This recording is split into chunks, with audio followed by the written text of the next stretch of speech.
Hey there. I'm excited to announce this to you today. This is what you've been waiting for in your spiritual quest. This is something I've wanted to do for a long time, and I'm finally ready to announce it that it's ready to go. It's the Grief to Growth Community Circle. Now, this is a sanctuary where like-minded souls are united in their journey through grief and towards personal transformation. It's more than just a place. It's a beginning. It's a commitment to growth and understanding. Here you're finding not just a community, but you're entering a circle of trust and depth. You're going to engage with interactive coursework. You'll dive into exclusive podcast episodes and partake in discussions that illuminate the path from mourning to empowerment. This is a realm where every question is honored and every individual's journey is validated. To be part of this exclusive circle, visit us at grieftogrowth.com/community or look for the chat icon at the bottom of every page on the main website.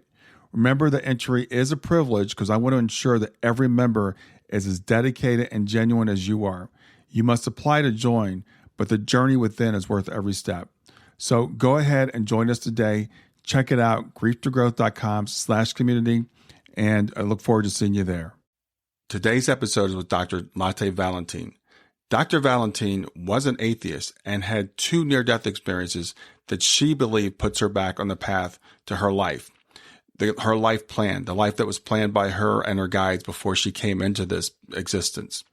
Dr. Valentin ended up attending medical school at the age of 54 years old and now calls herself the intuitive N.D. So if you think it's too late in your life to get back on your chosen path, I can guarantee that it's not, and Dr. Valentin would agree with me. Enjoy the episode. During the next 12 years after my near-death experience, I became more and more clairvoyant, clairaudient, and clairsentient. So I started seeing things. I would see images of things that were going to happen, or I would hear things, clairaudient, or I would feel things in my body, clairsentient. Mm-hmm. And, after 12 years of seeing things before they happened, it comes to a point when you hear the spirit world and it's been 12 years of receiving messages. It's now part of who you are because you're always listening and they're always there. And so that is how I ended up going to medical school at the age of 54.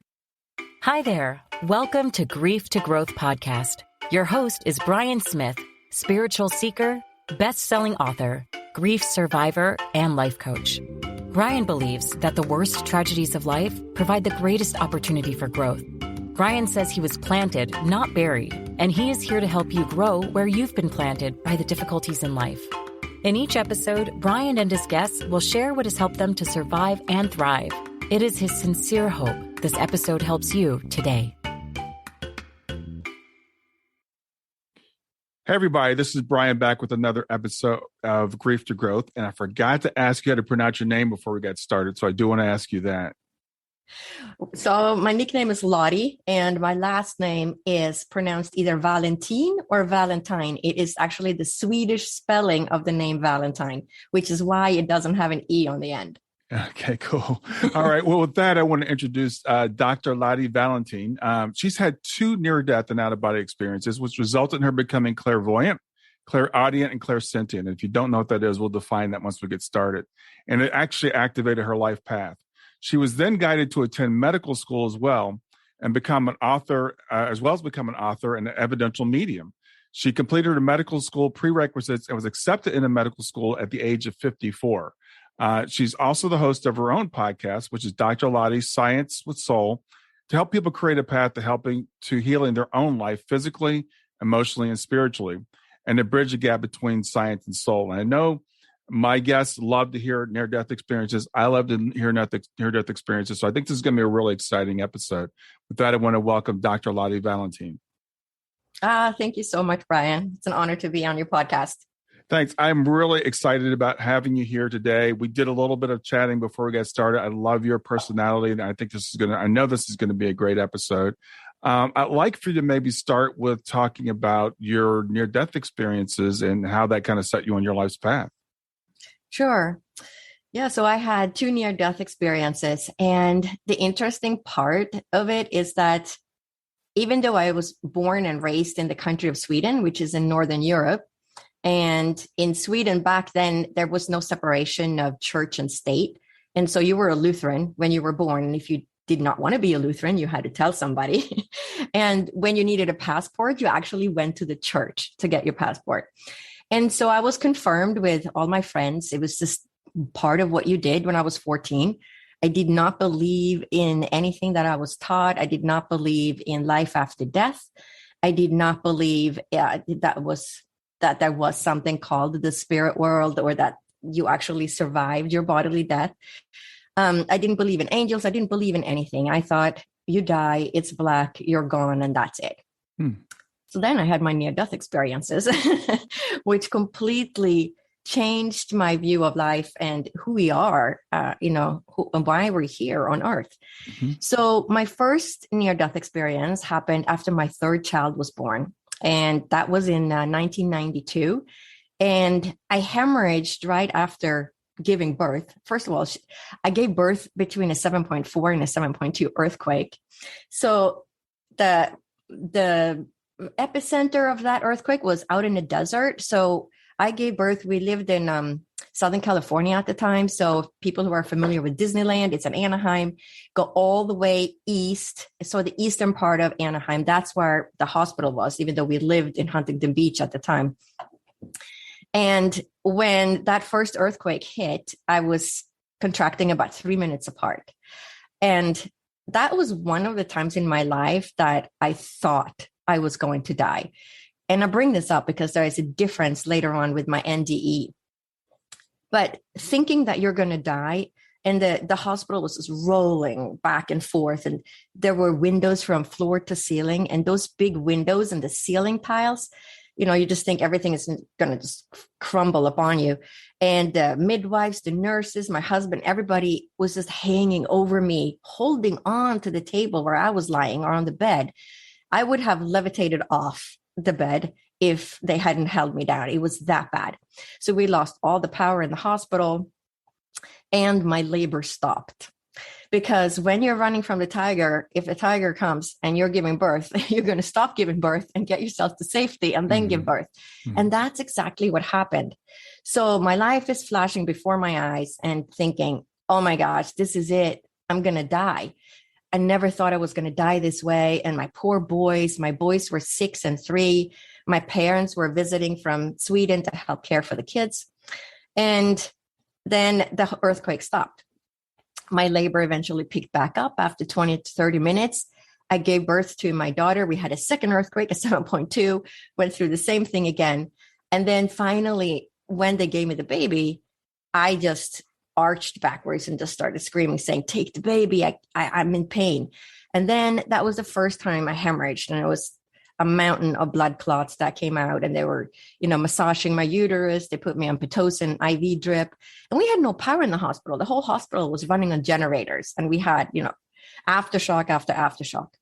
So 10 days later, and I keep having pain, standing up, like pelvic pain. And it felt like if you put a fist inside your stomach and push downwards, that's what the feeling was. Well, after 10 days of this, I hemorrhaged a really large blood clot. And we went to the ER, and they did a, examination, and they said, oh, nothing much is happening now. It could have been a second lining. And this is 1992, no ultrasound, no blood work. And they sent me on my way after a few hours. And then the next day, same thing again. I hemorrhaged again at home. And my husband called the hospital, explained what had happened. And I yelled to my husband, I said, it was 10 o'clock at night. I said, I'm not going. They're not going to do anything.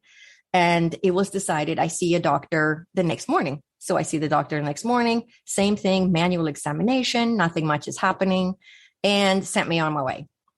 No lab work, no ultrasound. So then I hemorrhage again. We go back to the hospital. So now it's Friday evening. We go back to the ER, and I tell them, look, this has happened now. This is the third time I'm hemorrhaging. And they said, okay, so manual examination, and they look it over. They say, nothing much is happening. We'll keep you for observation. Close the door. I'm lying in this ER by myself with a closed door, no bell, no way to call anyone. And I start bleeding again. So at this point, I'm pretty young. I'm 34. I look very healthy. We're living in Southern California. So it's June. So I'm tan, I look healthy. So people don't think there's anything wrong, right? So randomly, this nurse opens the door to check on me. And she sees, that all the papers I'm lying on are bloody, and, her jaw drops, and she's just, the horror on her face. And I hear the call on the loudspeakers, OBGYN, stat to the ER, OBGYN, stat to the ER.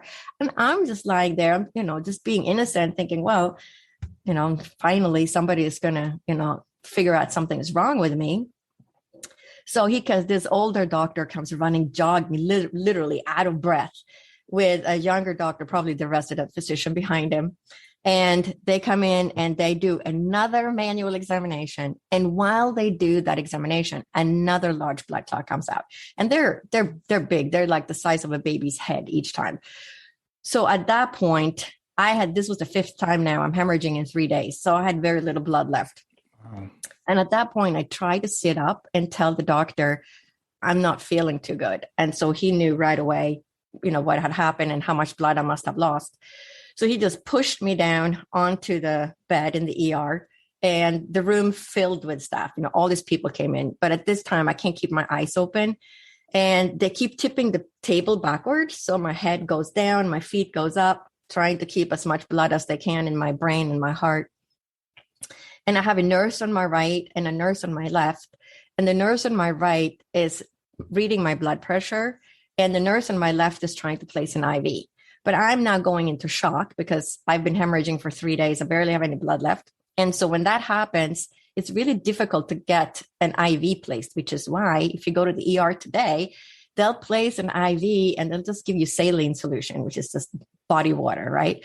Because now they have access to your vein. In case something goes south, now they can just inject medication. Well, back then, that wasn't the standard procedure. So now they're having a hard time accessing my vein. And as this is happening and I hear all the people, I feel like I'm just falling through space. And all I can think is it's probably my blood pressure dropping, first of all, because I just feel like I jumped out of an airplane without a parachute and I'm just falling to the ground.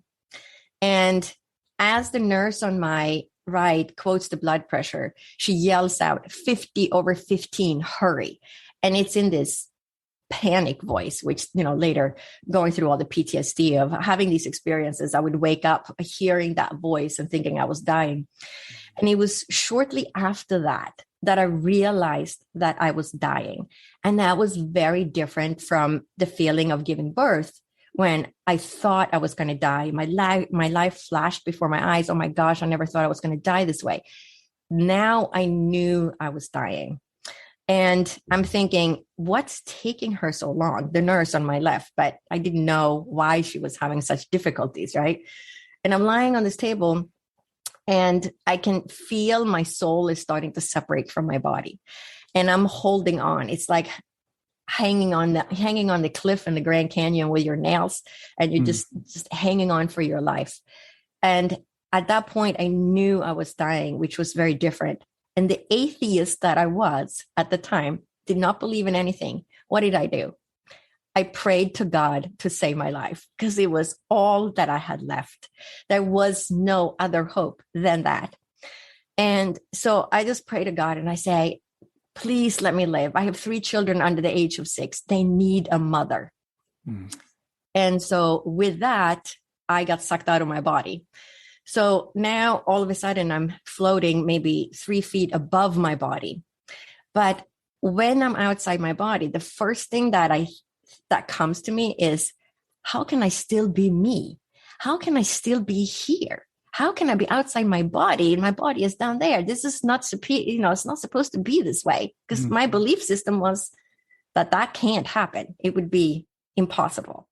So I'm on the other side, but there is knowing that there is no time.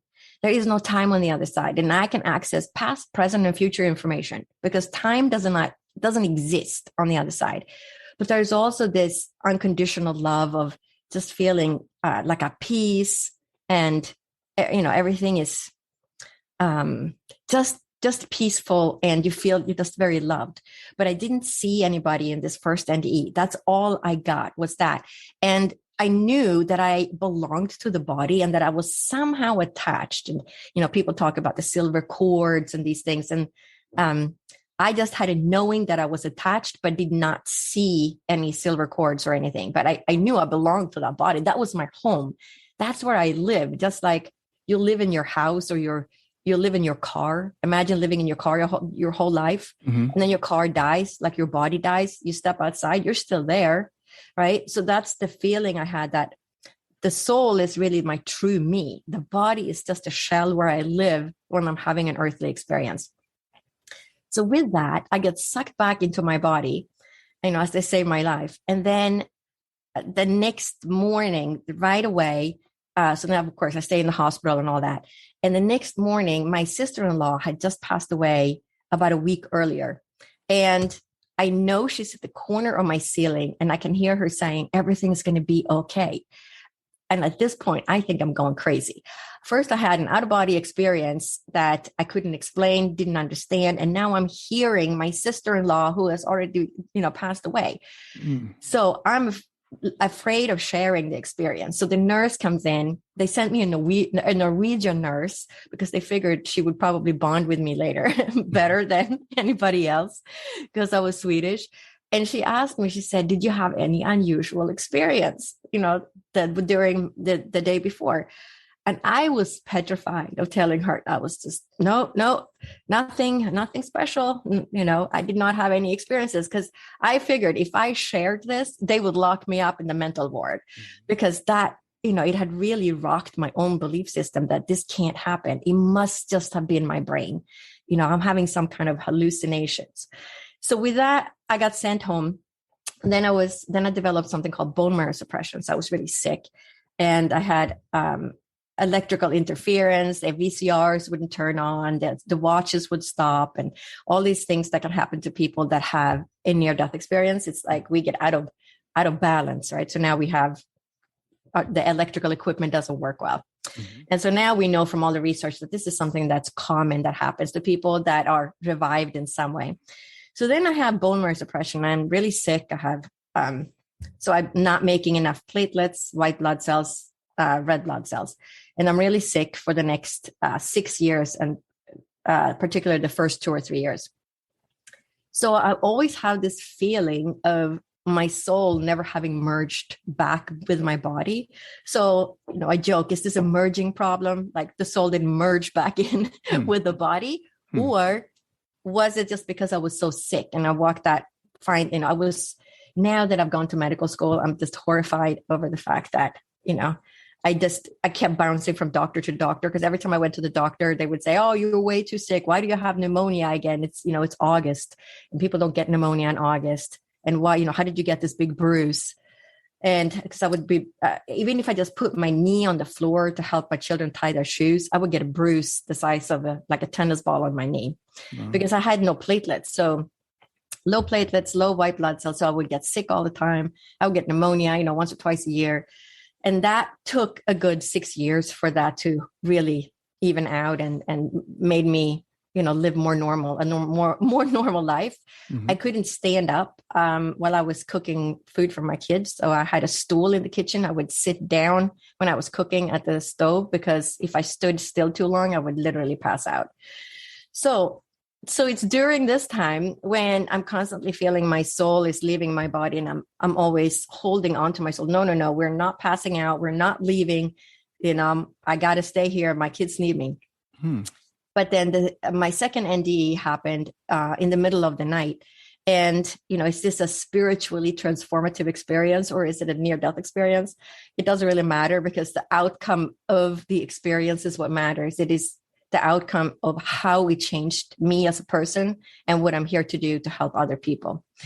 And so in the beginning, I was very hung up on the terminology. Well, because I'm so scientific, I want proof for everything.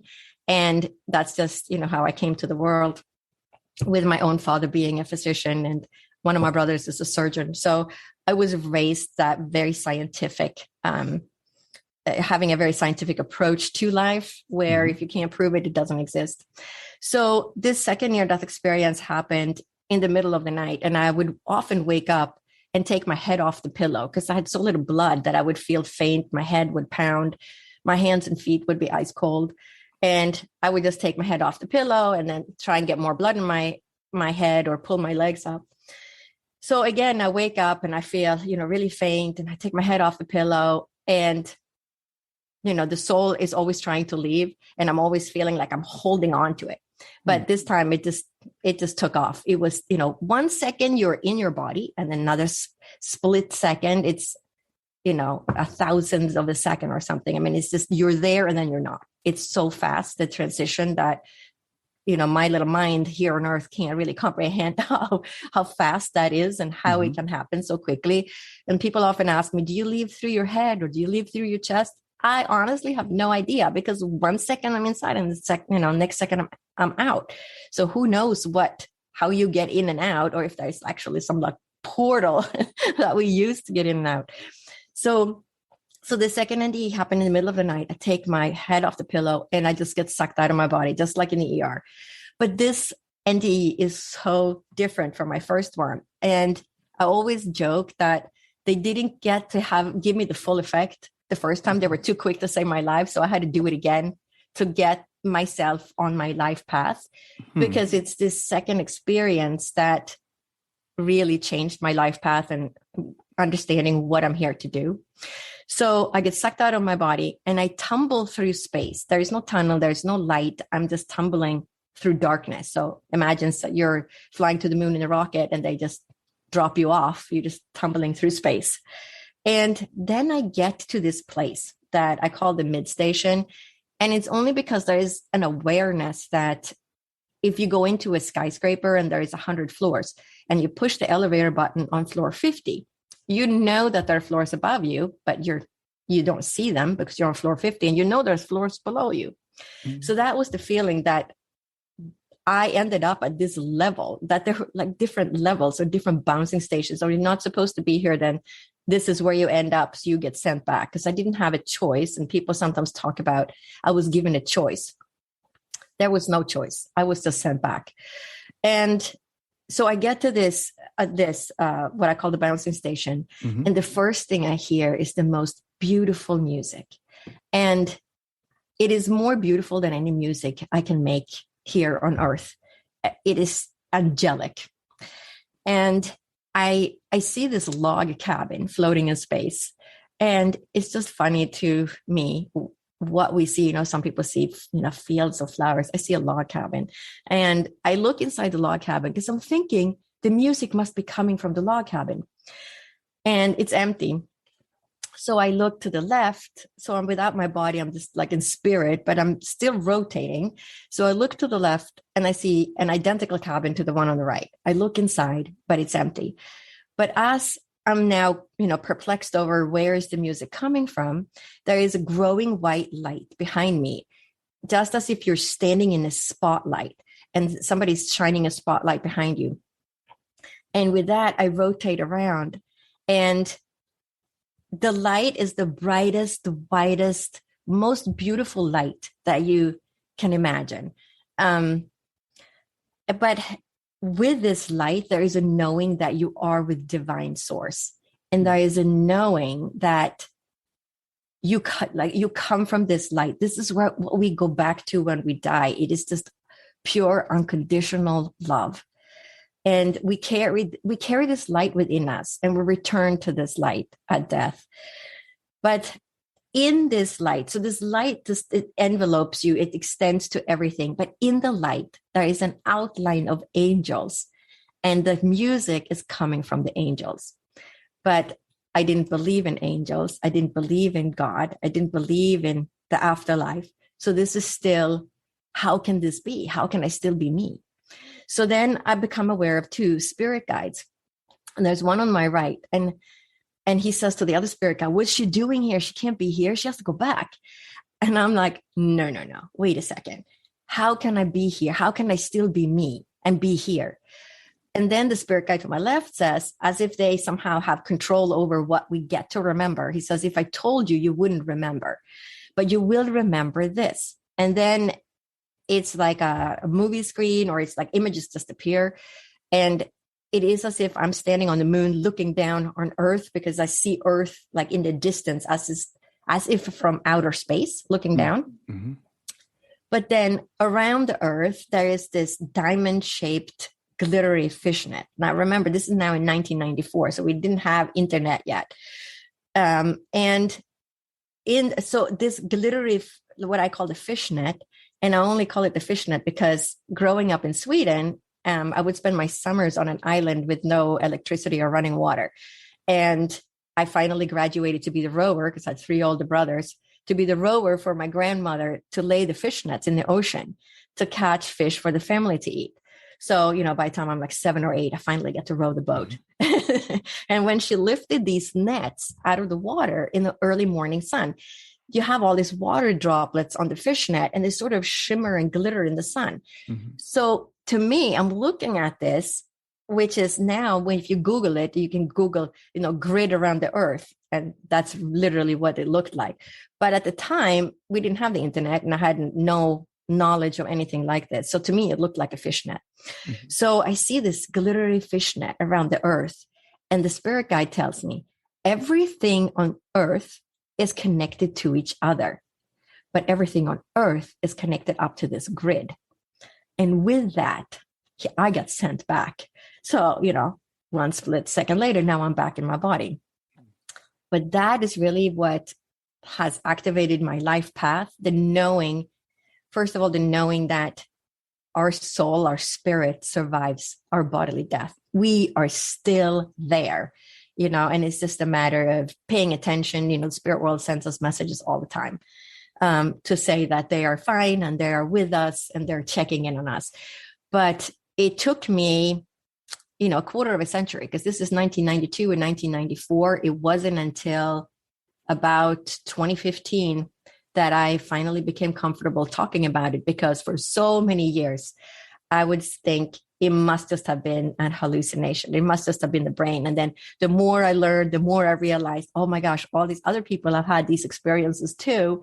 I'm not alone. And with that, I think was what really opened me up and say, okay, it's time to share this, because this is for everybody to know and to hear, and, helps so much. We lose people that we love all the time, and to know that they're okay and they are still there. They're still with us. We just can't see them. They can see us and hear us, but we have a hard time to, know if they're there. And that's because we are having our life and experience in our bodies. We can't have, like an unlimited access to that life, because we have to focus on having our earthly experiences on Earth in our body. And the mind is so limited in that capacity.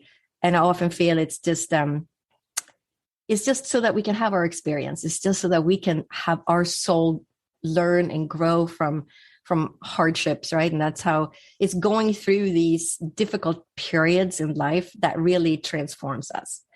It's that being in that darkest spot, just like putting a seed in the ground, growing a baby inside the womb, that new life comes from that darkness, just like when we experience hardships and darkness during our own life.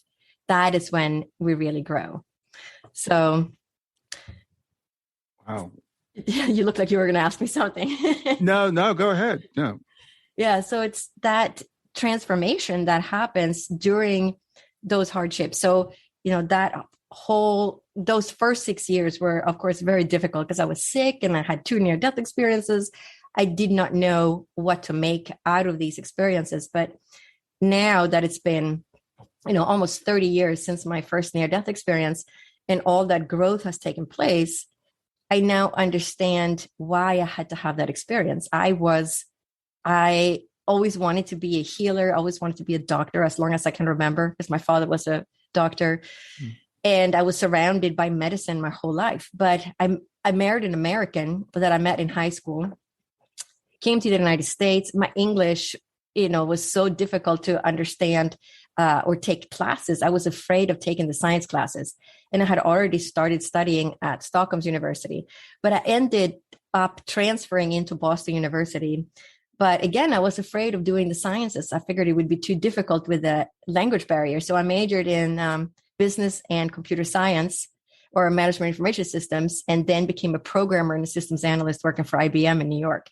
So, very different start, but the healing was always there.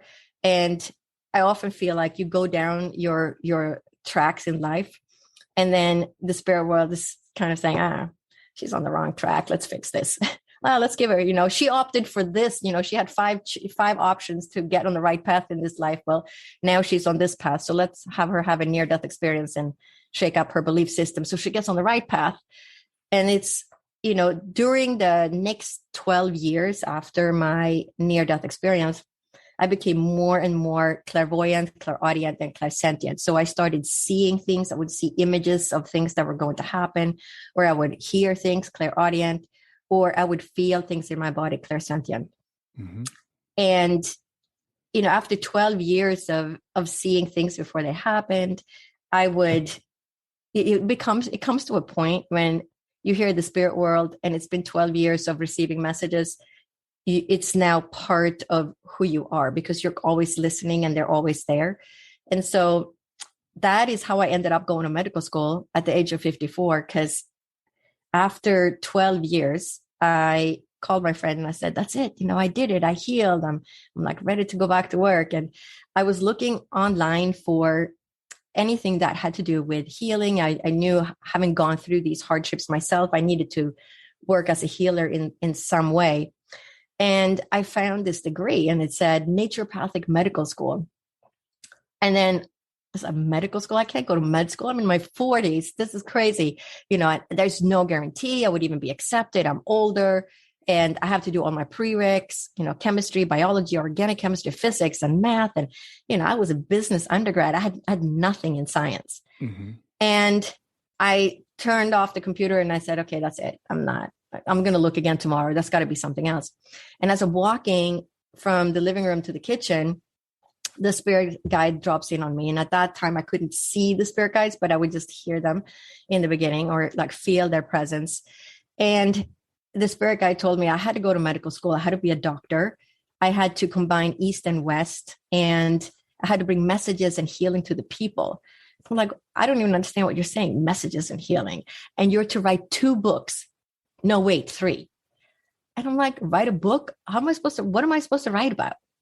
So with that, within a week, I was enrolled in the prereq classes, and I couldn't even take the freshman biology because I had to take advanced high school biology first because I had no science classes. So I literally started from advanced placement high school biology and chemistry and worked my way up to do the prereqs, and then applied to medical school and was accepted at the age of 54 after my kids had grown up, and went to med school, graduated in 2016. And as soon as I graduated, so this is interesting because then as soon as I graduated, I went, I didn't even have my license yet. I took my board exam in August, and then now it was September. So I don't get my results from the boards until October because it's a national exam. Mm-hmm. So I meet this woman who doesn't know anything about me. And she said, I'm a medium and I have your mother with me. Are you open to receive messages? And even though I had gone to medical school based on messages from my own spirit guides, I was still thinking, no, there's no way she can know anything about me. I grew up in Europe. My life is so different. She wouldn't even be able to guess it. So of course it is very clear that it's my mother, and she tells me things about fishing and being on the island. I mean, you can't make this up, right? So with that, she says, your mother is saying you have to go to Arthur Findlay College and study mediumship. And I said, I can't do that. I just graduated. I got to do my residency. I got to earn money. I got student loans. And I don't even know if I passed my boards yet. I don't even get my results until October. And she said 3 times, it just kept saying, you have to go. And she also said, your mother tells me you are to write 2 books. No, wait, 3. I was like, wow, it's the same message that I got. Mm-hmm. So it was very apparent. Nobody knew about these things. So 6 months later, I am at Arthur Findlay College in England, studying mediumship. And it wasn't until I got there that I started to understand, they call it a message. You give a message from the spirit world and to the person, right? So you're doing a reading and you bring messages of healing to the people. So now, this is how many years later, all right? So the message that I received in my living room was in 2004. Now it's 2017. So that's how many years later it took me to understand what do they mean by messages? What is that? We'll get back to Grief to Growth in just a few seconds. Did you know that Brian is an author and a life coach? If you're grieving or know someone who is grieving, his book, Grief to Growth, is a best-selling, easy-to-read book that might help you or someone you know. People work with Brian as a life coach to break through barriers and live their best lives. You can find out more about Brian and what he offers at www.grieftogrowth.com, www.growth.com, or text growth, GROWTH, to 31996. If you'd like to support this podcast, visit www.patreon.com/grieftogrowth, www.patreon.com/GRIEF, to make a financial contribution. And now, back to Grief to Growth. Stay with us. We'll be right back. Hey there, something I want to tell you about today. My podcast platform, Buzzsprout, has recently made it easier for me to allow you to support me financially. Go to www.grieftogrowth.com/subscribe. That's growth2growth.com/subscribe. And once you're there, you can sign up to support me financially. Now, you can do it for as little as $3 a month, or of course, as much as you'd like. If you do that, you'll get access to bonus episodes, and you'll see those in the regular feed. They'll have a lock on them. But when you become a subscriber, you'll actually get access to your own private feed, and you'll be able to listen to the regular podcast along with the bonus podcast for the subscribers. I want to thank you for listening. I want to thank you for sharing the podcast. And I want to thank those of you who support me financially. Have a great day, and on to the episode. And then I had a reading with my teacher. So now I've been there, several times. But I had a reading with my teacher. And my teacher said, I have your mother with me. And she's telling me that you're writing a book. All I had was an outline of the chapters at this point.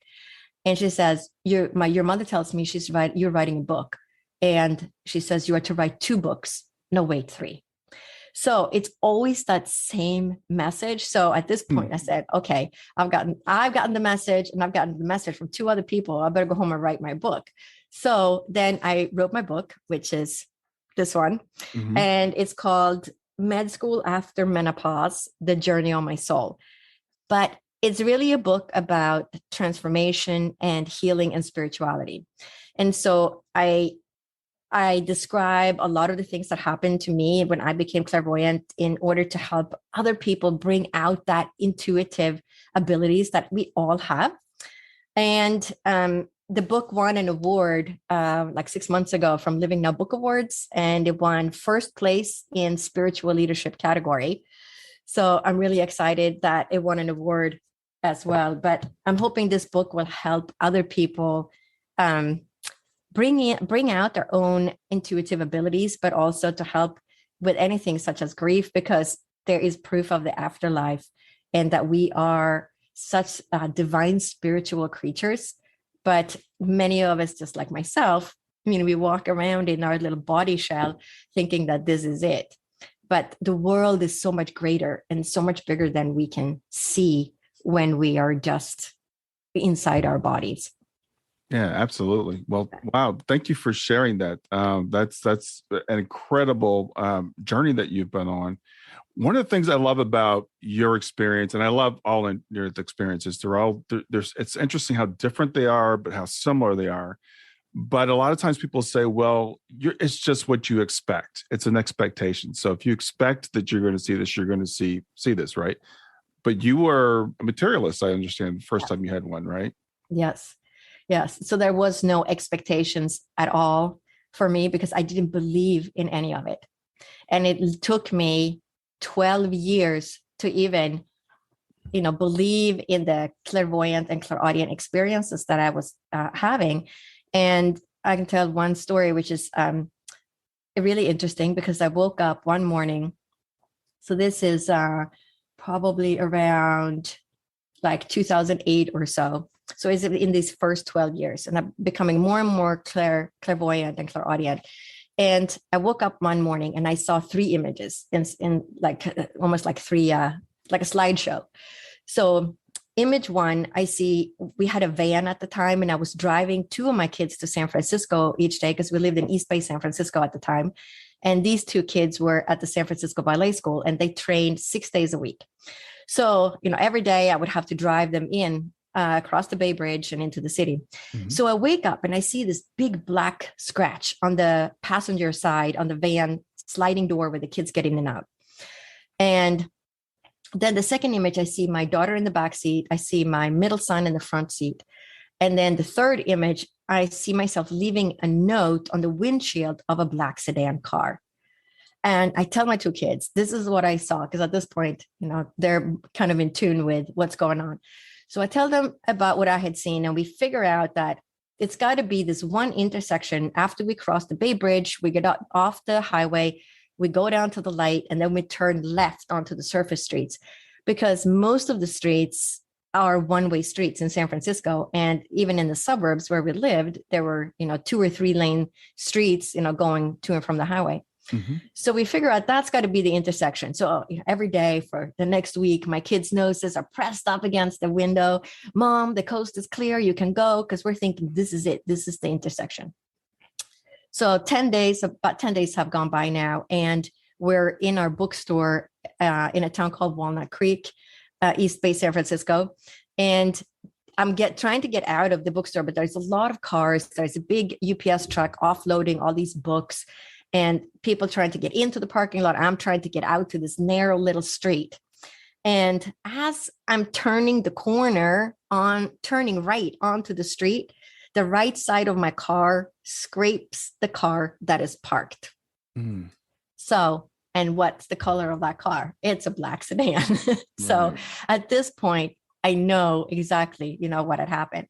So I get out of my car, I look at the scratch. Of course, it's this black scratch going across the sliding door, looks exactly like the image.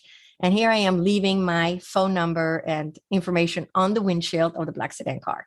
So nobody was hurt. And, but going through, the scenarios, I couldn't understand. And I kept saying, why is it that I don't see any people? Why would I leave a note on the windshield if it was an accident? I didn't see police or ambulance. I just saw the windshield of this black sedan car. Mm-hmm. But that was why, because the car was parked. So these types of things, happened and still happen. But now the spirit world is just kind of part of my life. And I always work with the spirit world when I work with people, because I split my time. So I work as a physician some days a week, and then I work spiritually with people. So I do either mediumship readings, psychic readings. People get to a crossroad in their life, or they want to connect with a loved one in the spirit world. Mm-hmm. Or I work, of course, this is what my teachers told me at Arthur Findlay College, that it's going to be something medical that gets involved because you have this degree now. Mm-hmm. But so what has happened is that I work a lot with people as a medical intuitive as well, because I work, as a medical medium and a medical intuitive, because I often work with the spirit world, and the spirit world with tell me things. Either I'll hear it or they'll show me an image. And so that way, many times people have been around the block and seen doctors for 15 years. They don't know what's wrong. They keep saying, I did an MRI, I did a CT scan, we ran the lab work, but they're telling me nothing's wrong. But of course, there's something wrong. You're not sick for 15 years and nothing's wrong. It's just that our tests and our equipment is not good enough to see it. But it is interesting because many times it will be something that I'm familiar with, because also that's why people are guided to see you, because I don't even know any of my colleagues, and there's like 100 students in my class that know the weird things I know about certain things, because it's just how my life these things have been presented to me. And all I can say, it's there for a reason. And it's for me to help other people, either through mediumship, the spirit world will help me find what's wrong with the person. And sometimes it also goes into ancestral healing. So I studied what's called ancestral healing or family constellation therapy, which is a form of counseling methods. Now, going through medical school, we of course learn, do a lot of counseling classes because we have to be able to, diagnose somebody with a mental condition or send them along to a psychiatrist for further evaluation, right? So we do get a lot of that, but we don't get the spiritual components of it, or, the parts that we can't really explain, because medical school is very scientific. And if they can't prove it and there's no research behind it, that we're not going to learn about it.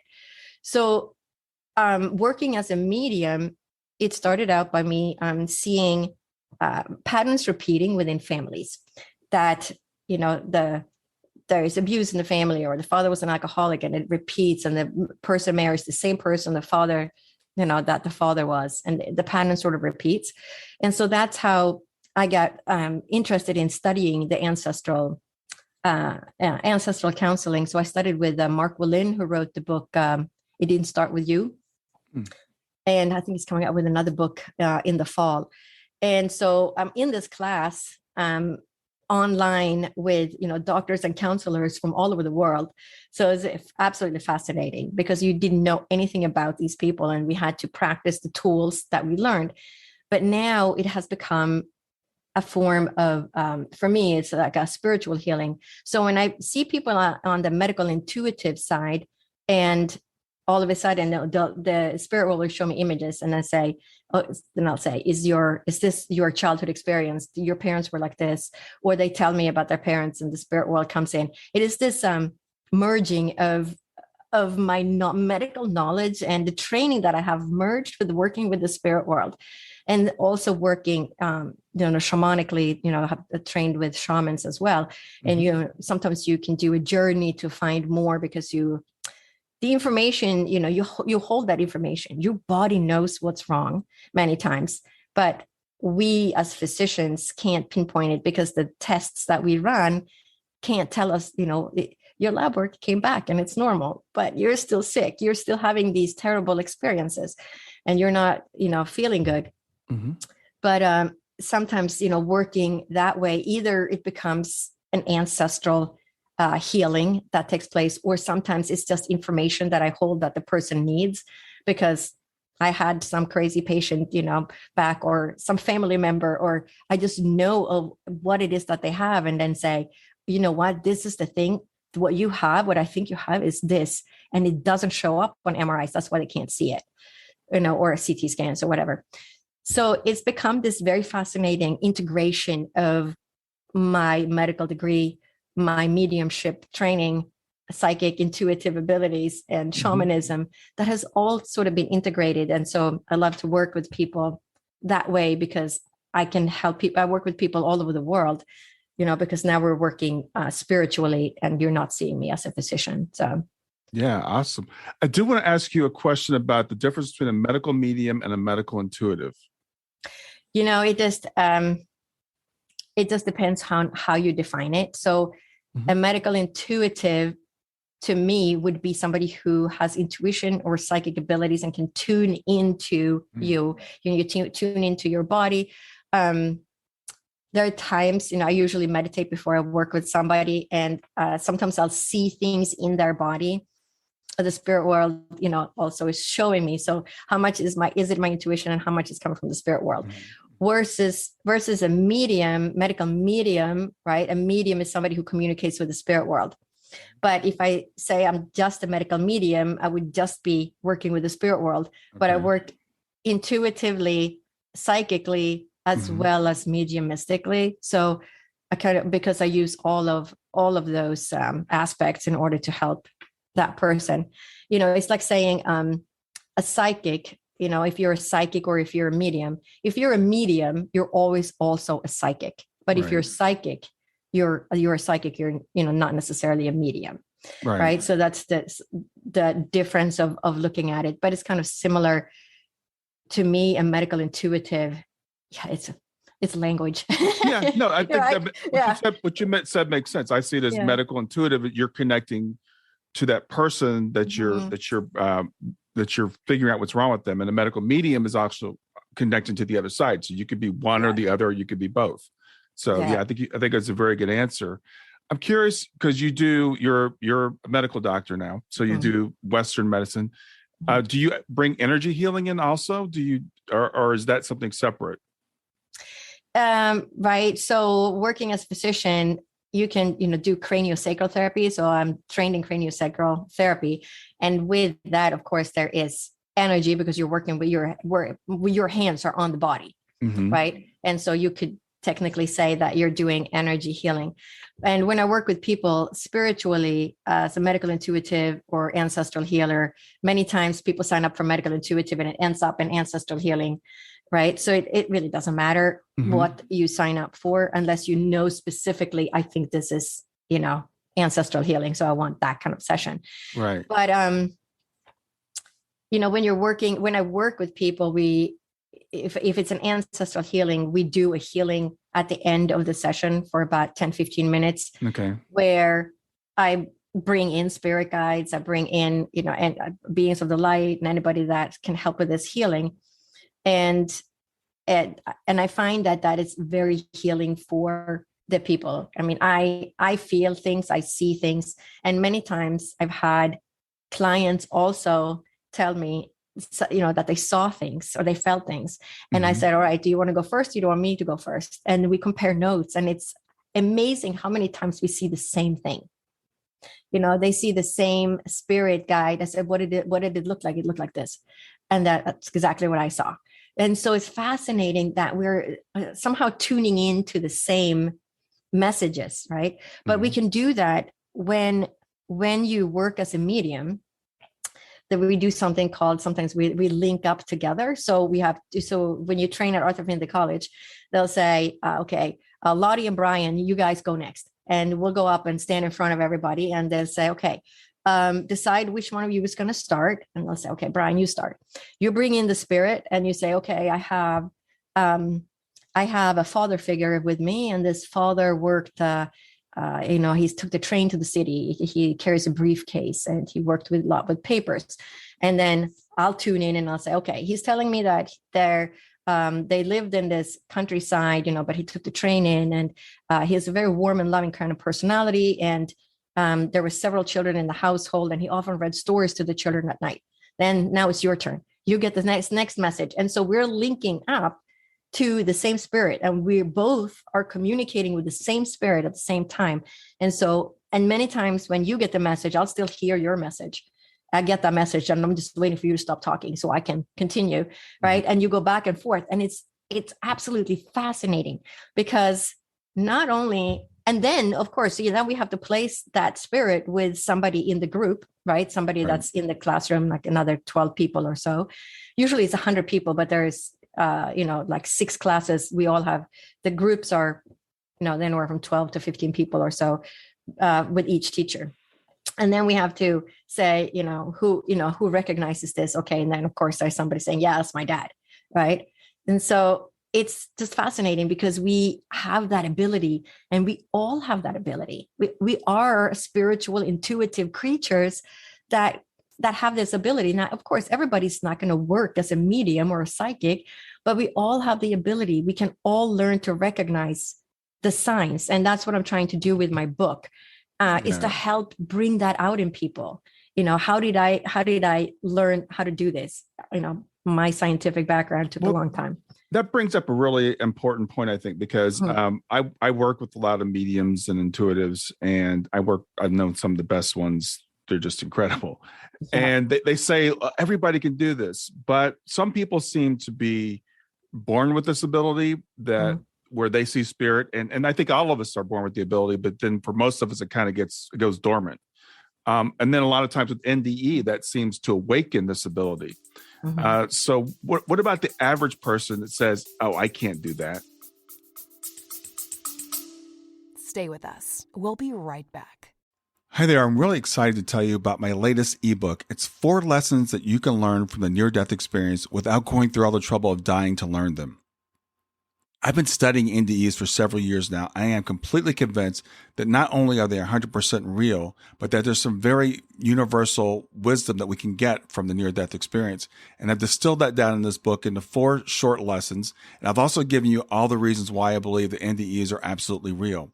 So go to www.grieftogrowth.com/NDE lessons to pick it up for free.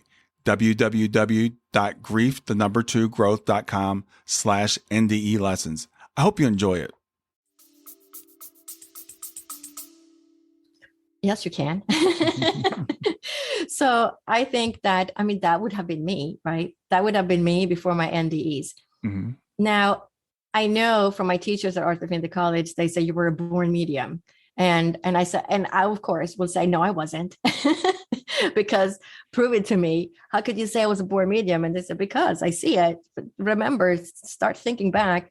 You saw colors around people. And then all of a sudden I was like, oh my gosh, I remember. Yes, I remember like going behind my dad, going down the path, and I would see colors around him, and I would see this, and I saw energy fields around the plants, and, all this would come back to me.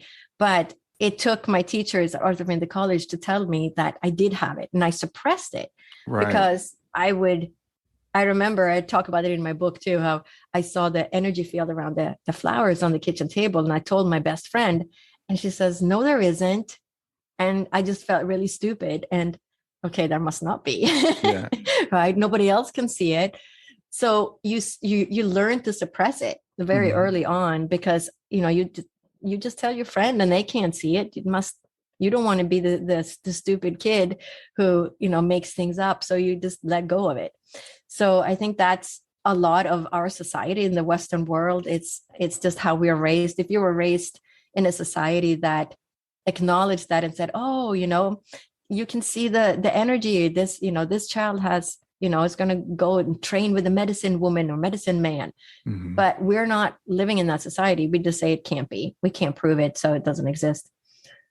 Yeah, and that brings me to, you talk about energy field around things. I've heard a lot of people have NDEs, and they'll talk about like, I saw colors I couldn't see here. I see energy fields around plants and flowers, all the things that you're talking about. My theory is that that's here. We just can't see it because we're looking so much with our physical eyes. What do you think about that? Yes, absolutely. It's all available to us, and there is energy fields around all the plants and we know now that plants have this amazing communication system, right? They send out warnings if there's a fire in the woods. The trees communicate with each other, and everything, you synchronize and train with everything. I mean, your heart, your magnetic field around yourself. I mean, that's how we measure EKGs and activity in the brain, right? We have equipment to measure it, but we resonate and entrain with other humans, with other animals, and even things that doesn't have a heart. We resonate and entrain with plants, with trees.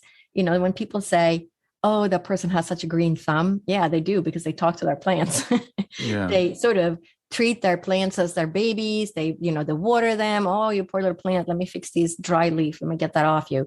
And the plants flourish. They're being nourished, right? But everything, we are interconnected to everything on earth, right? That's what they told me too. Everything is interconnected, but we truly are, because we resonate and train with everything that exists. You see, things on video, on YouTube, Facebook, people that go back into the jungle and meet the lion they trained, 30 years ago. That lion still recognizes them. They still treat them gently, and how intelligent animals are. And they can, I believe they also see and feel things that we can't see and feel.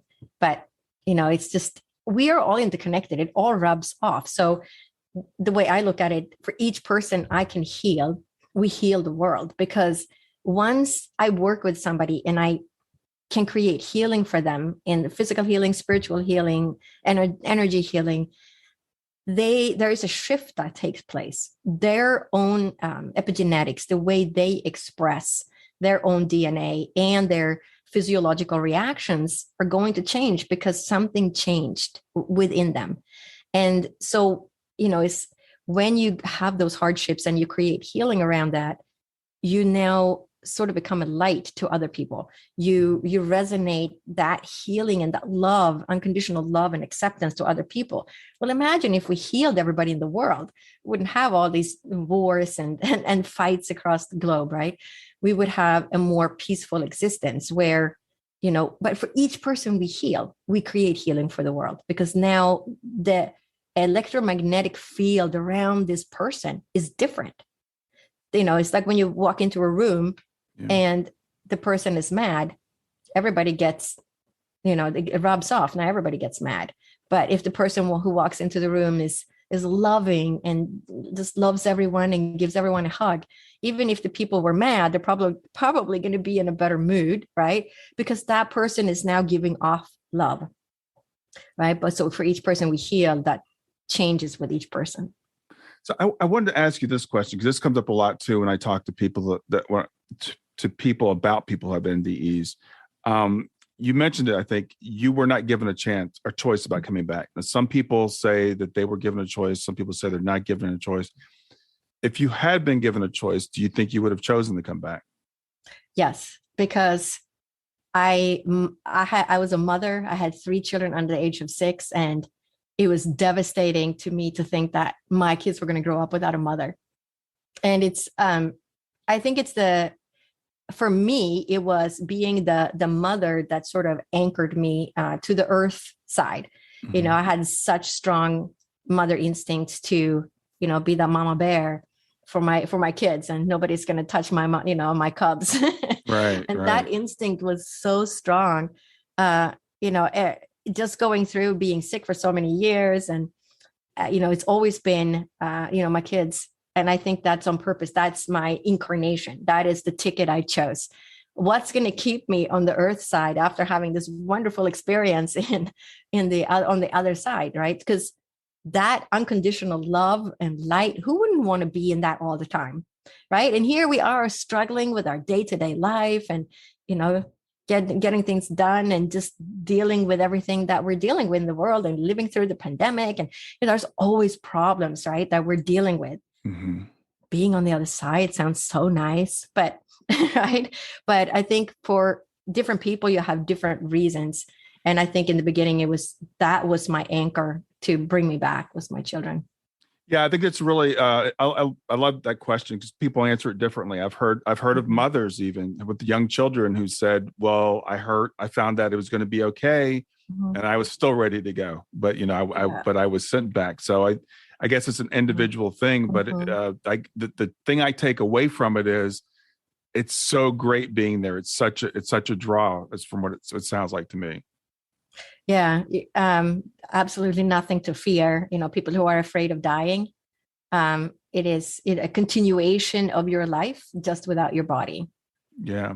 So you mentioned also during your experience that one of your guides said to you, I could tell you this, but you would remember it. So do you believe that you saw things there that you weren't able to bring back? I always wonder if I saw other things, but I can't. But you wouldn't know, right? Yeah, I can't access it. All I get is, that, which is a very, vivid and like it happened yesterday, but that's how it is, with people who have these experiences. But I've heard other people talk about something. I've heard other NDE stories said that they had some similar experience where they were told, they couldn't remember. Yeah, I've heard people give very specific things like there was this, and then I was told you're not going to remember this part, and then there was this. So, right. But I think there's, and you touched on this earlier, there's only so much we can handle being here about knowing about the other side. It would just interfere with the things that we have to do while we're here.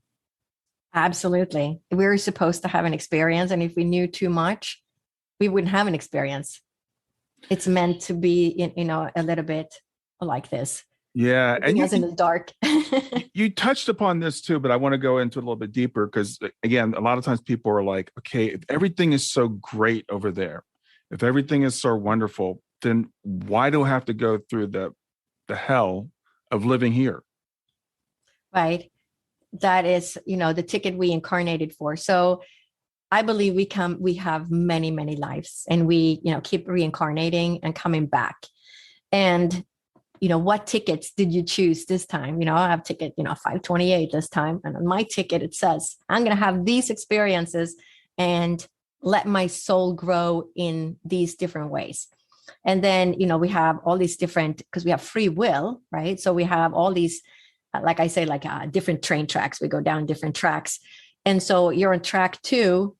That's the wrong track, though. You need to be on track 3, but on track 3 by now. So we're going to have a little near-death experience. That's the track that took you to the near-death experience. But you could have avoided it if you took track 3 from the beginning. So if I had majored in medicine and become a doctor when I was young, instead of business and management information systems, becoming a programmer, had I gone down that track from the beginning, would I still have had my near-death experience? I don't know, because to me, the meaning of my life, right? I always knew I was a healer. I always knew that's who I was, played doctor all the time as a child. And knowing that, but then not following that, saying, oh, it's not practical. The mind comes in your way and takes you down the different path. This is more, this is safer. I can do this. I'll still have good income, right? But it's not your heart. It's not who you are. It's not your soul's purpose. My soul's purpose wasn't to be a programmer and a systems analyst. It was to help other people heal in all these different ways. And I had it with me from the beginning, right? So I incarnated seeing auras. I incarnated seeing energy fields and, being this spiritual kid, which was then suppressed. So, the question is, what is our path? What's that ticket we hold on to? Which becomes the meaning of life in the end. Yeah. Right? Well, that's a great point too, because I heard someone who had a terrible near-death experience, was crushed under a car and had terrible spinal injuries, et cetera, et cetera. And she said she thought it was to get her back on the path. And she's like, if I'd been on the path, because I think she was an atheist before also, if I'd been on the path, maybe I wouldn't have had to have that experience. But she also said, I wouldn't trade the experience for anything because of the knowledge that came out of it. So would you agree with that? Everything you went through? Mm-hmm. Yeah, I think my life would have been very different, because it is from the hardships and that you become the person you are. And, going through, having been sick myself, I have a lot of empathy for my patients that are sick. I've been in that boat. I know what it's like. You get very isolated from other people because you can't participate in the activities that you used to participate in. And so you become very isolated and you're tired. Life seems very dark and dull, right? Because you don't have the energy that you used to have either. But I think it's the experience that I had is what made me who I am today. Yeah. Absolutely. I think it takes a certain amount of suffering to develop empathy. I think it doesn't have to be the exact same thing, but when someone comes in and says, I'm feeling this, you can relate to it because you've been through something similar. And we have to go through that, I think, to grow that characteristic of our soul. Yeah, absolutely. Life isn't, if we sat on the beach in Hawaii drinking pina coladas every day, how much would our soul grow? Right. Probably not very much. That's actually a conversation I just had with my wife yesterday. It's like, because we all think we want that ideal life. We all think we want to be able to live that life with no pain and no suffering. But if you think about it, you take it out to the extreme, how much would we grow? What kind of people will we be? Yeah, it's the growth. It's the hardships that makes us grow. Yeah. So how Lotte, how can people reach out to you? How can people work with you? I know you touched on it briefly. You're a medical medium, medical intuitive. You do readings. So tell me the various things you do and how people can reach you. Yeah. So I have 2 websites and they're linked together. One is Dr. Lotte, DRLOTTE.com. Mm-hmm. And on that, I have more about my medical practice, but also other information about interviews that I've done, and a link if you want to work with Dr. Lotte spiritually, click here. And it takes you to my other website, which is divinespiritualessence.com.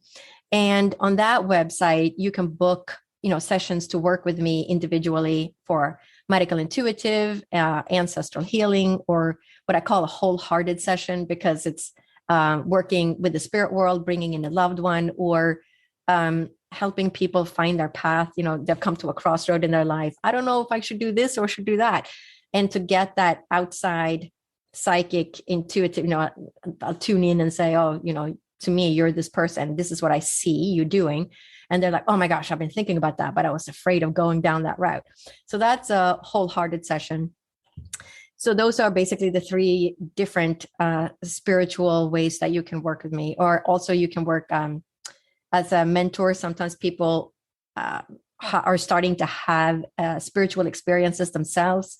I saw my mother came in. I swear it was my mom. I heard this, I did that, and then just having a session to help them bring that out more. And, how should I do? And do you think this could have been that I was communicating with my mom, right? Or whatever they have going on. So that's called a mentorship session. And sometimes I teach classes as well. So I have a newsletter on my Divine Spiritual Essence website. So when I do teach classes and upcoming things, it will go out in that newsletter. Okay. And also my podcast, introduction of my guests goes out in that as well. Yeah. And let's talk about your podcast. You've got so much going on. You must be really busy. So let's talk about your podcast too. Yeah. So my podcast is called Dr. Lottie's Science with Soul. Mm-hmm. And I bring a lot of people that can help other people heal, spiritually, energetically, or physically. So I interview physicians that work, that do things that are, different. They're not the typical person. So a physical therapist or a functional neurologist, or a homeopath, and to help people, introducing these other modalities of medicine that sometimes can be very helpful for people, but it's very difficult to maneuver the medical system that we have created. And sometimes people don't know how to find the right person. So I interview different kinds of physicians that way. Also interview, shamans, mediums, my own teachers from Arthur Findlay College, and anybody else who can help people on their spiritual path or energy, helping people heal physically, emotionally, and spiritually, basically. Awesome. So people from all different walks of life. Yeah, I love the way that you have integrated science with the spiritual. That's something that I think is so important. They've become 2 separate silos in our society, and the spiritual gets ignored or kind of poo-pooed by the scientific community. But the fact is, I think they're part of the same continuum. They're just different ways of studying the same phenomenon. So I love what you're doing with that. Yeah, absolutely. It's something that's missing in Western medicine. Yeah. We don't, because it is how our medical system is set up. It's set up to treat medically, which is why when I work as a physician, I gotta put a code on everything. I gotta code what you have. I gotta prove it with labs or imaging and say, okay, this is the plan. Right now you have, this condition. But it's not that specific. It'll be just kind of like the umbrella code for something. You have a thyroid issue, but not what the thyroid issue is, or you have a digestive problem, but I'm not saying if you have colitis or Crohn's disease or something else, right? So it's just an umbrella code. And then you do the labs, then you do the imaging, and then you code it. And this is what you have. Now, when you have this condition as a physician, what are you supposed to do? Okay, now I have to treat it with either a pharmaceutical, or now I'm a naturopath, so I can treat it also with botanical medicine or homeopathy, acupuncture, as well as pharmaceuticals. So it's just whatever works best for that person. Sometimes people have allergies to certain things. Some people could be sensitive to herbs and do great with a pharmaceutical. And the next person does terribly with the pharmaceutical and gets all the side effects and does wonderfully with herbal supplements.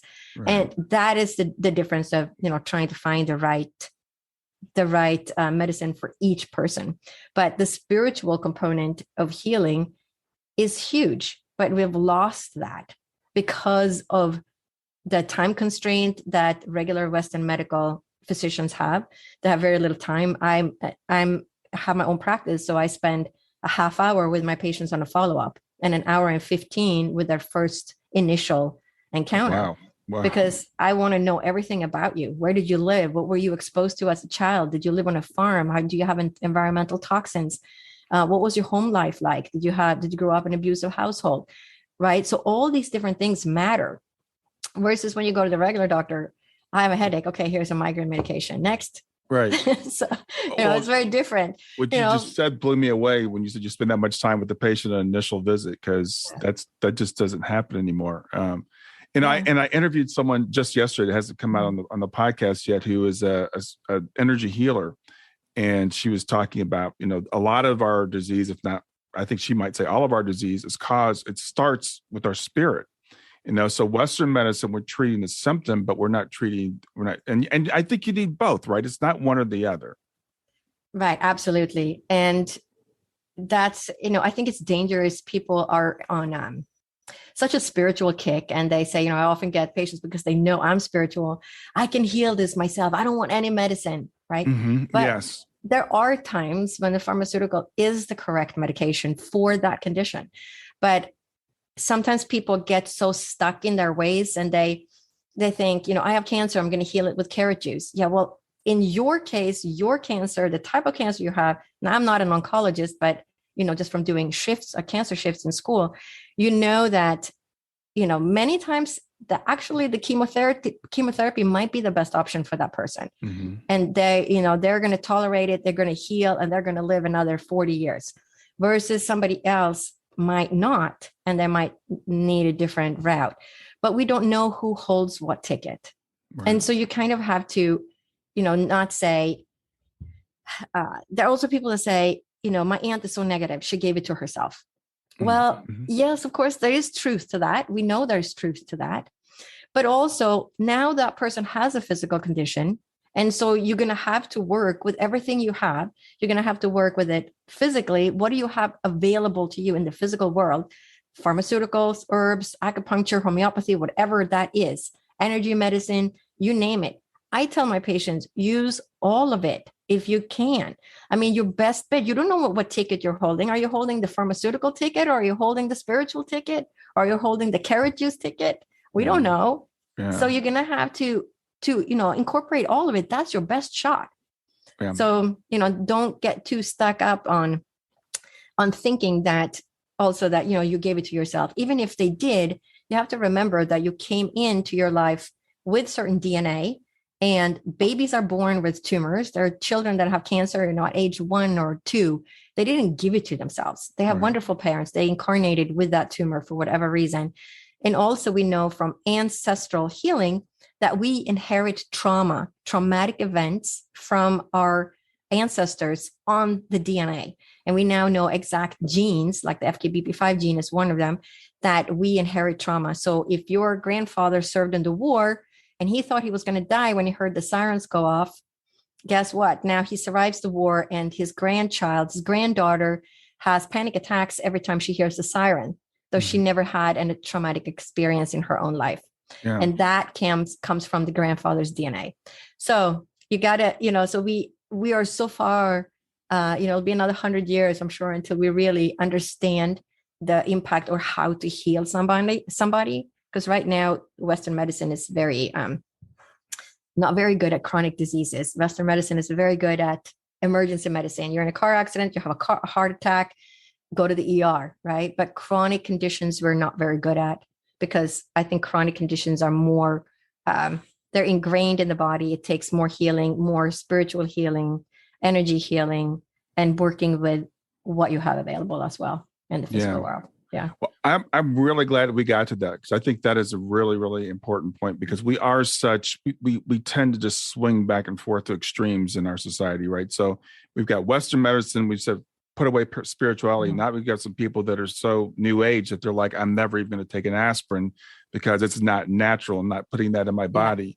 And I love what you just said. It's not either or, it's both, and figure out what's the best tool for. And what you've done is you've expanded your toolkit. You've said, I'm going to do both. And it sounds like that's your mission. That's why you're here. Yep. Yep. Trying to heal people. It's been really great having you here today, getting to know you. Do you have any last messages before we sign off? I would say it's the message that is at the end of my book. And that is that we're all connected. We are all one. And everything is divine. And so are you. Great way to end. Well, Lotte, you enjoy the rest of your day. It was great to meet you. Yeah, thanks you. Thanks for listening to Grief to Growth. Brian hopes that you find this episode helpful and will come back for future episodes. Brian's best-selling book, Grief to Growth, Planted Not Buried, is a great resource for anyone who is coping with grief or knows someone who is. If you enjoy the podcast and would like to support it, there are 3 things you can do to help. The first is to share the podcast with someone that you think it will help. The second is to go to iTunes, rate, and review the episode. The third way you can support the podcast is by becoming a patron. Head over to www.patreon.com/grief2growth. That's patreon.com/grief, the number 2, growth, and sign up to make a small monthly donation. Patrons get access to exclusive bonus content and knowledge that you are helping to spread the message of grief to growth. For more about Brian and Grief to Growth, visit www.grief2growth.com. Hi there. I hope you enjoyed this latest episode of the podcast, and I'd love to hear your thoughts. What questions came up for you? What did you like about it? What didn't you like about it? I invite you to visit us at grieftogrowth.circle.so. That's grief, the number 2, growth.circle.so to continue the conversation with me and with other listeners. It's a space to sound off, to share reactions, and to go deeper into the topics from the show. I look forward to chatting more, and I hope to see you there.